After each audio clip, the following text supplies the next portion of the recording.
Good afternoon, everyone. Today we are present with Miss Priyanka ma'am in the Marva studio premises on the occasion of 10th Global Literary Festival.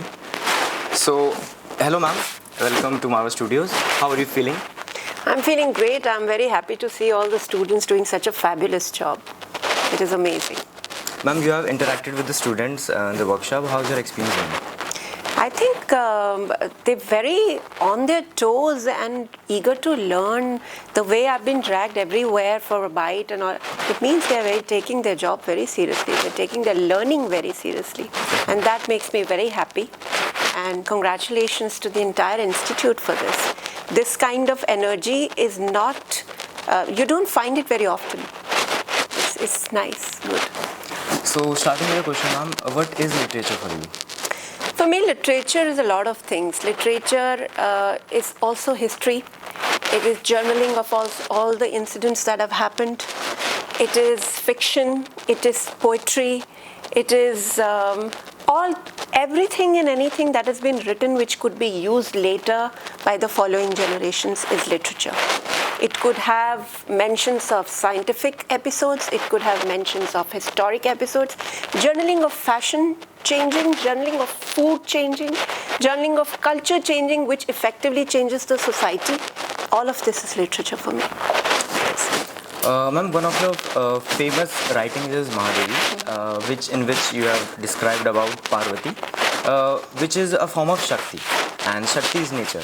So how have you elaborated this form of nature and Shakti in your book? Please elaborate. Yeah, so Mahadevi is not only about Parvati. Mahadevi is about 9 forms of Devi, starting from Kushmanda, who is all of these are Shakti. Shakti is the generic name that you use, Durga, Shakti, Mahadevi. This is the name Adi Shakti or Adya Shakti is the name that you use to define divine femininity.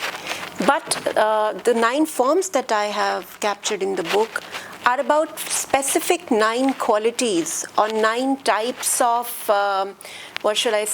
powers that femininity is known for. Starting from Kushmanda, who births the universe.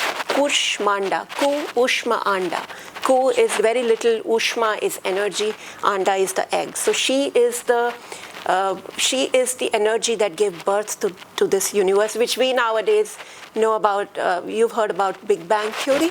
So we read it as Big Bang Theory, but that has been described in our Puranas and other texts in a very different way, which kind of corroborates to what scientists later on discovered and established. So Kushmanda is about that. Then there is Bhuvaneshwari, who's the empress of the universe. Then there is Shivangi, who's half of Shiva. And so on and so forth. So there are 9 different forms. There is Sati, there is Mahamaya, there is Uma, there is Ambika, there is Bhagwati, like that. And then the second part of the book, which is in the same book, is the same 9 forms present in today's time, in today's women, in day-to-day life, doing similar things, showing similar qualities, not entirely that, but similar to that, and usually going unseen and unnoticed. So that is the crux of the book. The book is to really capture the divine feminine. Ma'am, you have mentioned that there are 9 forms of Durga, and we know that there are 10 Mahavidya also. So how do you differentiate them? Have you described in the book? No, I haven't really covered that in the book, but Bhuvaneshwari is actually one of the 10 Mahavidyas. So the Mahavidyas are usually seen as the left arm of Devi, and the 9 forms that we worship during Navratris is the right hand of Devi.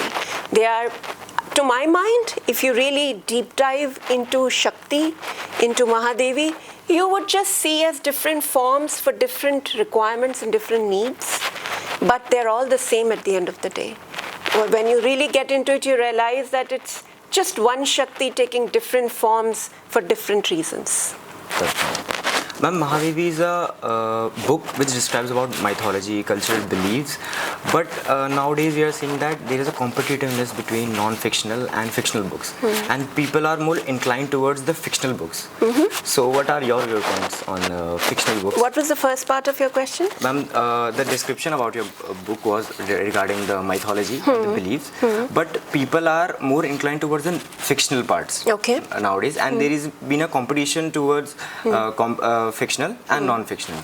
So, first of all, when we say mythology, I don't call it mythology because it isn't myth. Yes, ma'am. When you read your scriptures carefully and you immerse yourselves in it, you will realize that there's nothing mythic about it. It is very scientific and historic. If you've already studied, I was a grown-up person when I started reading scriptures, you realize that whatever has been taught to us was actually already written in scriptures and has been delivered to us with a different packaging and a different name later on. Yes, ma'am. Like the time dilation, which Einstein wrote about in 1800 something. I think it was conceived by him in 1800 something. It has been, I do not know if we have that kind of time at hand to narrate a story, but it has been in the Puranas where King Kakudmi takes his daughter to another planet, which is the Brahmalok, where Brahma lives, to talk about a match for her. And by the time he finishes the conversation, 74 yugas had changed and Chatur yugas had changed, and by the time he came back to earth after realizing that so much has happened, he got his daughter married to Balram, who was Krishna's brother. Right. But when he went, it was a so there is a cycle of Chatur yugas, 4 yugas, and then again those, and then again those. So multiple cycles of those Chatur yugas had passed, which is time dilation later on explained, that time moves differently when you go closer to the black hole. And so these things are there, but they are told as stories, could be seen as fiction. Yeah. So when you tell a story and dot it with different facts, it is called fiction. But when you narrate it as an academic literature, it's something else. So when people are inclined toward, it's a good news actually. I did not know that people are more inclined towards fiction. I already talked about it in the seminar as to why fiction holds a certain importance in comparison to any other form of academic studies. Because you know what, educating a mind is very different from forming a mind. Well-formed mind is not necessarily educated in the way we think education is. And sometimes the most educated minds are not well-formed. And fiction plays a very important role there because fiction awakens your mind. It makes you taste things that you otherwise wouldn't. When a writer writes that so-and-so was in the kitchen and frying tomatoes on butter, you can actually smell butter and tomatoes. When somebody says that she was dressing her house with fresh lavender, you actually imagine purple color and you actually start thinking how it would be looking. You make your own vision and that works on your mind in the way nothing else can.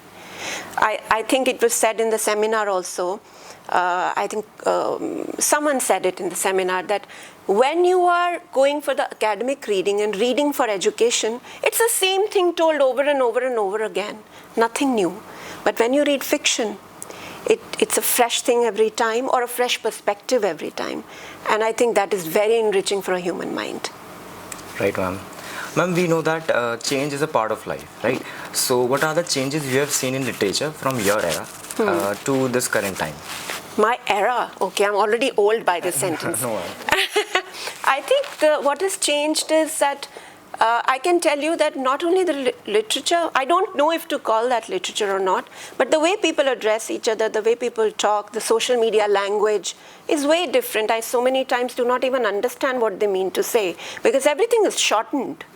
The names they don't call each other by their full names.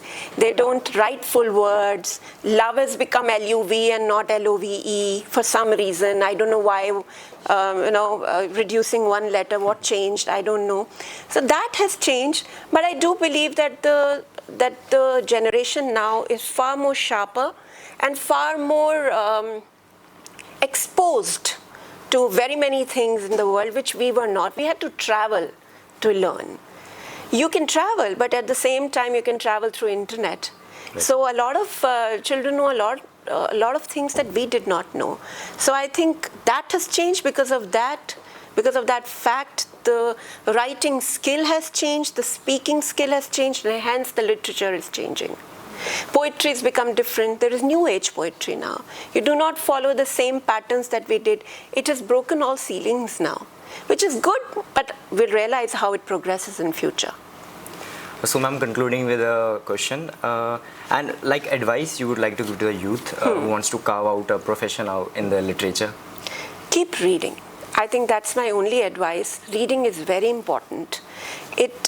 Read all kinds of things. Read good things, not read bad things. Only then you will know what is bad from what is good. You will know the difference only then. And read all kinds of things. Do not typecast yourself and say, I will only read romance. I will only read thrillers. Or this is not my genre. The more you read, the more variety you read, the brighter you get, and then you can choose what is it that I want to do in future. So don't restrict yourself. Thank you, ma'am, for joining us. I hope that youth can draw inspiration out of it.